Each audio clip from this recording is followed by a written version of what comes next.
Hi, welcome back to Easy Wing Chun channel. And today in KungFu Tea series, and if you haven't heard of me, I'm Jay, and KungFu Tea series is just a series of a Kung Fu guy that discuss a lot of topic while drinking tea. Well, today I'm drinking coffee actually. Um, but because of the topics is very beneficial for you if you're interested in martial art, self-defense, situations, and a lot of hot topics. So make sure you subscribe so that you receive more tips and instructions about martial art and Wing Chun in specific. Okay, let's move on to our topic. So today's topic is one of the most debatable topic in martial art communities, right? I want to talk about Wing Chun, MMA, self-defense based martial art. Which one is the best if your goal is self-defense? Okay, so first I have to talk about because a lot of people said that Wing Chun is useless, right? Because their point of argument is when you bring Wing Chun to a ring, most of Wing Chun Sifu they train for like 10 years, 15 years, 20 years. They all got better by like an amateur boxer or like amateur MMA practitioners, right? Well, I agree with that to some degrees because look, depend on what you're looking for, right?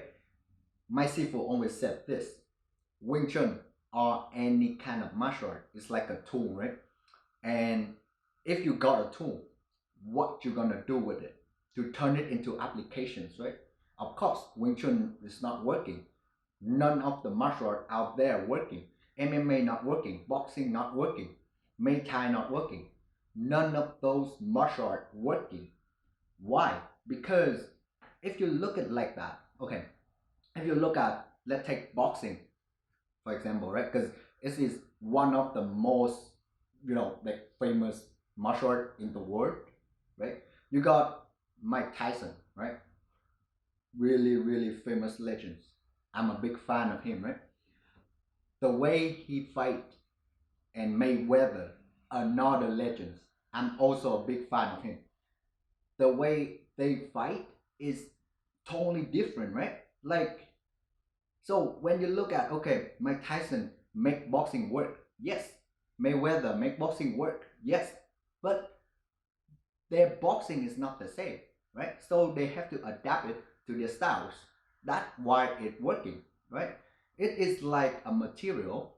Like let's say you want to build a house, right? And then you said the wood is not applicable. Yes, the wood is not a house, right?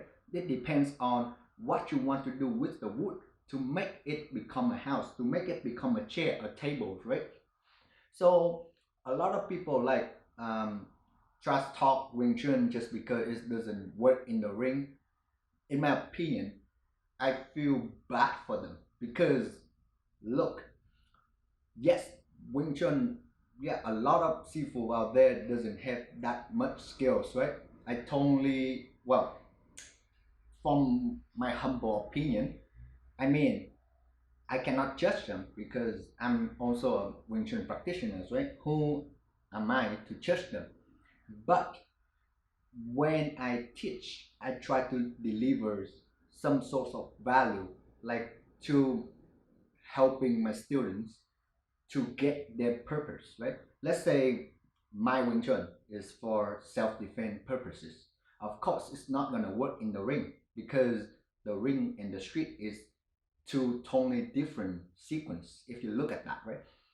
Let's say because right now if you look at martial art, they divide into two different categories, right? One is like more like self-defense based kind of stuff, right? And then you got like a sport tournament kind of stuff, right?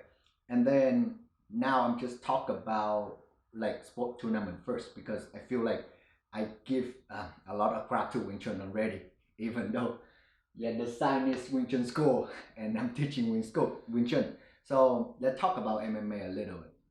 Okay, a lot of MMA guys like, yeah, I'll stop working, right? Because we be able to fight in the ring, right? We be able to beat an opponent that trained in multiple art, that got experience, that professional fighters. Yes, yes, you guys is are good fighters. I totally agree with that, right? But here's the problem though, because the sequence is different. When you look at the ring, right? You got referee, right? You don't scare of like in the middle of the fight, the guy just like draw weapons, right? You don't scare of in the middle of the fight, his friend gonna attack you from behind, right? So of course, so when you fight with him, it's just like confrontation, one on one, right? And face to face, right? It got the sport mentalities. So just like sportsmanship, you guys come in and then try to beat each other up, right? That's totally fair fight, right? You wait yourself before you fight, right? Everything is super fair, right? That's good, right? That make you a good fighters. But when you come to the street, right? Let's say you fight, let's say you like 100 pounds, right? And then the guy try to attack you like 300 pounds. He doesn't care about the fairness, right? And he doesn't care when the whistle blow and then we start to fight. No, he gonna attack you whenever he feel like, right? You cannot say like, hey, like scale yourself before you fight. Hey, I challenge you now. Okay, I'm ready. Give me 5 minutes to warm up. I'm ready. Let's fight. Hey, what's your background? Do you do Muay Thai? Do you do boxing? Right? This kind of stuff. No, you don't know when he gonna attack, what his background is, right? And you don't know, okay, in the middle of the fight, this is classic, okay? Let's say you're an MMA fighters, right? That's totally cool. But when you go to fight somebody in the street, let's say the guy robbed you, right? The first thing you do is, okay, I control the distance, right? And move far away from him. And I put my guard up. If I'm the crackhead that tried to rob you, right? The first thing come to my mind is, holy cow, this guy know martial art for sure, right? I'm a crackhead. I never go to gym. I never warm up. I never do exercise. How can I beat a guy like so ripped and then do martial art? So okay, let's use a knife, because why I enter a fight that I cannot win? Of course, I need to use my advantages, right? If I got a knife, I pull out a knife. Now the distance become your disadvantages. Now what can the MMA guy do, right? He facing the opponent in the distance with a knife, right? So, and then that lead to the next problems, right? Confrontation one-on-one, empty-handed. That's great, beautiful, right? It put the MMA guy with the crackhead guy like in that situations, right? It take maybe like 2 seconds for the MMA guy to beat up the crackhead, right? But now with the knife, it changed, right? Yes, MMA guys is tough. They can take punches, right? But how much damage can you take from a knife? One stab, you're gone, right? So you see how different it is, right? And then now we're back to Wing Chun, right? A lot of Wing Chun in Wing Chun community, I heard this a lot. People like, hey, oh, Wing Chun is so deadly for the street. Wing Chun is like this, like this. So that's why it cannot be effective, like ideal for the ring. That totally crap too. I don't believe in that. Okay, let's say like this. Things like jab you in the eye, right? Like hit you in the throat, right? Those kind of things. You still need like particular skills to make that happen, right? You still need like top-notch accuracy. You still need like top-notch conditioning, so that like coordination, so that you can make it happen. It's not like piece of cake, like you saying, like boom, you chat the guys in the eye, the guy go to sleep. No, right? You have to make that happen. So when people like, oh, my stuff is really street, I don't believe those two, right? And it happens like everything got their own pros and cons, right? The thing that matters is you, right? What your desires, right? What you want to do with that particular martial art, right? There's two things I want to emphasize.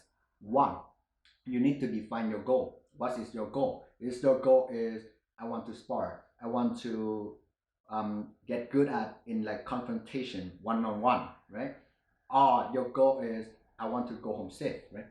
And then you will extract from those martial art. Okay, from boxing, what can I do from boxing? What can I do from Muay Thai? What can I do from Wing Chun? That's why I love all of the art, because every single art is my teachers, right?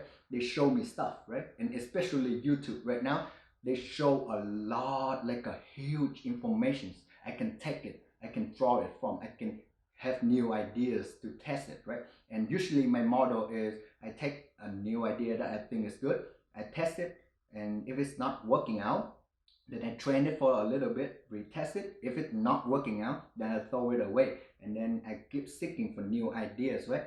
That's how you should look at it. Compared to now, especially my generation, so like young people, they hide behind the laptop and then try to like talk crap to people to like track them down, right? It's not like before. Before people and martial artists in particular, they they train hard, right?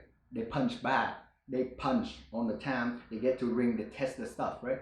There's no talking crap online, right? And then talking about which lineages is the best, right? Which kung fu is the best. No, they're so busy doing their jobs, and that is one of the most important reasons why they're so good at it, right? But the new generations, they they're not that good, they're lazy, they don't train, and then they blame the techniques, they blame the martial art. I'm like, that's pathetic, man. Like, if you watch these clips and then you want to get good at martial arts, my advice is you should train martial art right now. Step up your games, right? Like, choose one martial art that you really like about, go train a few months, let's see what happens. If it doesn't work for you, yeah, you quit, try another one, right? Life should be like that too. And because I'm talking this because um no, the reason why I realized all of these things is not because I'm genius, it's not because I'm intelligent, right? It's because I'm lucky, because my father is like ex-military. And then this piece of like story I want to share to you guys is back then, right? When I was like training karate for like a couple of years, and my dad is really want me to train martial arts since I was a little kid. He really loved. He's like, because I was in war, so I never had time to train martial art. But I think martial art will benefit you. That's why he really want me to go into martial art in a really early age. And then after I trained for like 4 or 5 years in karate, and then one day, like, me and him was like drinking, and okay, and say this. This is how my father tried to teach me sometimes, right? He's not that like crazy. So he was like he was like cleaning his gun, his pistol, and then I was like, hey, that's a really cool pistol, can I borrow it? So we were sitting in the opposite of the tables, right? Then he like this, he's like, let's have a little fun. You train karate for like a couple of years, right? So I have no martial art, let's try if you can get the pistol from me. If you can get it, I'll let you borrow it. Then he put it on the table, and then he leaned back like this. So I was like, because my dad is really tricky. He always tried to trick me something to like teach me, right? So, but I was too young to understand it. So I tried to grab the pistol, and then when I grabbed the pistol, he just like draw another gun from his leg down here. He draw it, and then he pointing at me. He's like, see, the moment you touch my gun, you dead. So remember that. Back then, when I asked him why, he never explained to me. But now I kind of understand it, right? Like, it's like martial art, like, because life is not fair, right? And back then, when he told me this, he's like, I'm not even talking about martial art, right? That is the metaphor of your life, right? That's how you should live. So now when I look at it, right, I'm like, that's true. If I applied it in the self-defense situations, so now I don't need to fight much, right? I only need like make up my mindset, and then I only avoid 80% of fight. I don't even need to fight. I'm just training, be a better person, right? Never pick fight. So now all of those ego fight that you see on bar and club on Saturday, Sunday night, right? When people, especially when there girls involved, right? I never had to fight those guys, right? And then so the only left off with me is criminals. So I make sure I never go in bad neighborhood. I make sure I never go late at night, right? And then if I have to go late at night, then okay, then the last 10% is martial art involved, right?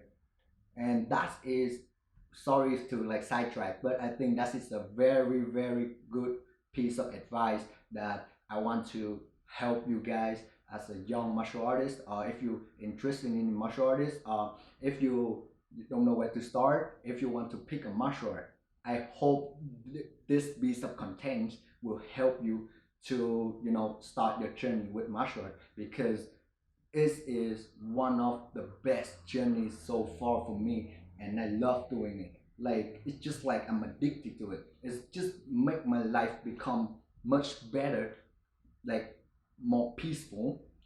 Even though I train the art of killing, and I just feel more happier, and especially right now, right? Like I don't know where you are, but I'm in Vancouver, so it's already going to the second lockdown because of the COVID outbreak, right? So it's got a lot of depression, it's got a lot of fear, right? A lot of anger issues, right? A lot of like racist behaviors, right? That's why I feel like I want to like go on YouTube and show values so that I help a lot of individuals that go through this rough time, right? And thank you for watching. If you like my contents, if you want to know more about martial art, if you want to know more about self-defense, right? Don't hesitate to subscribe my channels, right? And enjoy the week. Like if you have any story to share, please feel free to share me. And if you have any problems, please feel free to address it in the comment sections.